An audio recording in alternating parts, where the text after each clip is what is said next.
Brother, today we're stepping into something heavy. This isn't light conversation, and it's definitely not for the faint of heart. What I'm about to share has weight. And before we go any further, I want to acknowledge the courage it took for you to be here. You saw the warning, yet you stayed. You chose to listen, to face truths most men spend their whole lives running from. That kind of courage doesn't shout. It's quiet, steady, and incredibly powerful. This isn't entertainment. We're not talking about tricks, charm, or scripted advice. This is about truth, raw and unfiltered. The kind of truth that can shake everything you thought you understood about love, loyalty, and trust. The kind that can reopen wounds you believed had already healed. But sometimes, brother, growth demands exactly that. It asks you to look again at those scars and finally understand what they really mean. What I'm sharing isn't some exaggerated story for views. It's not fiction. It comes from real experiences, real pain, and the unheard voices of men who carried their struggles in silence. For days, my team and I gathered these stories, not for attention, not for numbers, but for men like you, men who've been fighting battles alone because no one ever gave them the truth.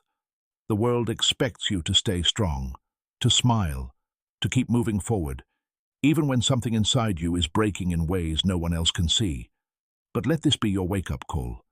If you're still here, say it to yourself quietly. I see the truth. Because whether you're married or planning to be, the core of who you are as a man stands on one sacred principle: loyalty. Your loyalty is your crown. It's your honor. It's the foundation of your identity. But here's the difficult question. What if the person you gave that loyalty to was never truly worthy of it? I'm not here to disturb you, brother. I'm here to protect you. Before we go deeper into this, give me just a moment. Not for me, not for ego, but for something bigger than both of us. Out there, beyond the streets we walk every day, there are lives suffering in silence. Creatures crying out in the dark, not from sickness, but from hunger. Stray cats, abandoned dogs, forgotten animals with no voice, yet still part of God's creation, still deserving of compassion. I don't come from wealth. I don't have big sponsors or expensive studios behind me. What I have is you, your presence, your support, your strength. You've carried this mission further than even my own family could. Together, we started something meaningful, not for applause, not for recognition, but to feed those silent lives. Even something small, the price of a simple cup of coffee, can help keep one of these creatures alive tonight. If your heart feels something, act on it. Not out of pressure, but out of compassion. That alone is enough. Now take a breath, because from this point on, brother, we step into the fire. November 6th, 1948, Chicago. A 34-year-old man named David Miller was at the beginning of a story that would leave a permanent scar on his soul. He wasn't rich or famous, just an ordinary man with a loyal heart. That same year he married Claire Evans, the woman he believed would stand beside him for the rest of his life. It wasn't arranged. It wasn't shallow.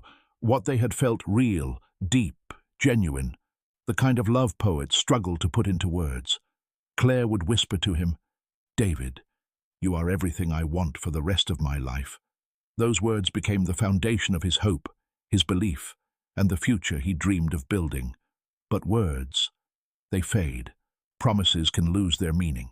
And what looks unbreakable on the surface can collapse when hidden truths begin to surface. As months passed, small arguments began to appear. Not because of betrayal or bad intentions, but because of everyday life, money, routines, small differences. But those tiny cracks started revealing something deeper, a quiet distance, a growing space between two people who were meant to walk side by side. David worked endlessly, 2 jobs, day and night. He didn't have wealth, but he had determination. His greatest asset wasn't money. It was his loyalty. He never chased luxury. His dream was simple: come home, share a meal, and fall asleep next to the woman he loved. To him, that was everything. That was peace. But Claire had already begun to drift. Slowly, piece by piece, she started pulling away.